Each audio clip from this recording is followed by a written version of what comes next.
He's an asset for for Sri Lanka. He has vast knowledge about the tourism sector and the religious sector. He is a well-known person in Sri Lanka, so he should be in the ministry. He shouldn't leave. මම කියන්නේ 100,000කට මේ මිනිස්සු යන්න ඕන. දැන් වයස මොන වලපෑයකට තියා මොන දේශපාලනේද? ඒ කියන්නේ නාකි ඔක්කොම ටික යනවා මාත්‍යා. උන්ට තරුණ කොල්ලෝ ටිකක් ගේන්න ඕන.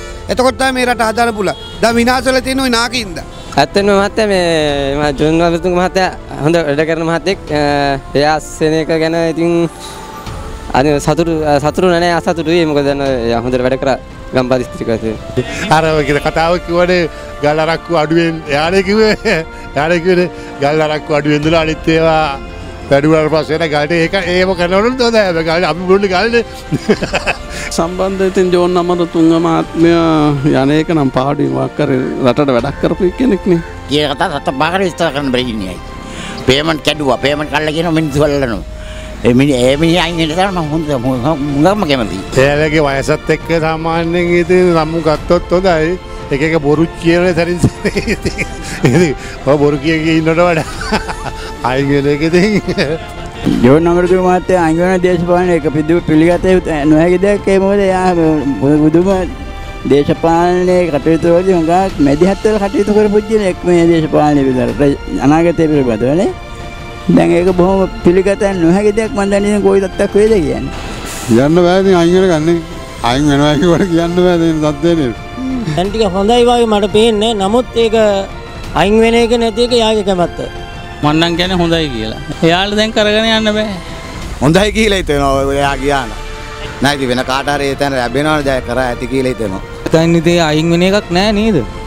අමර වෙන්න පුළුවන් ඉතින් දේශපාලනය කියන්නේ ඒමනේ ඉතින්.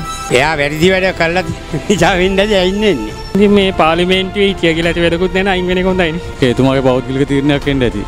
එයාට හිතෙනවා නම් ඒක හොඳයි කියලා මම හිතනවා හරි කියලා. ඒක ඉතින් අය කැමැත්තක්. එයා කැමති නම් අයින් මිච්චාය. ඇත්තටම හොඳයි.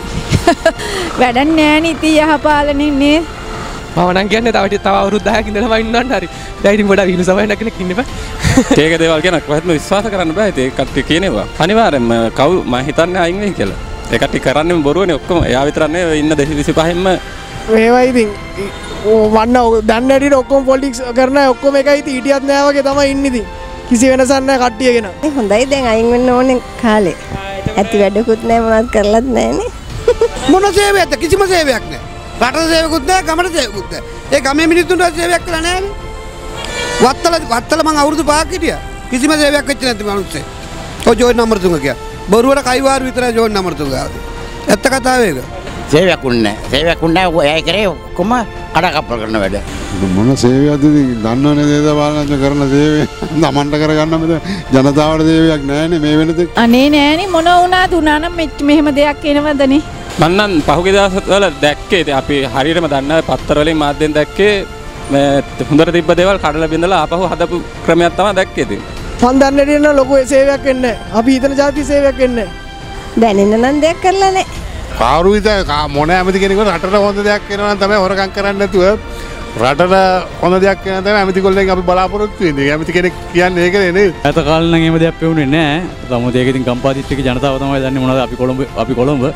ඉතින් ගම්පහ දිස්ත්‍රික්කේ ජනතාව තමයි දන්නේ මොනවද යා කරේ කියලා.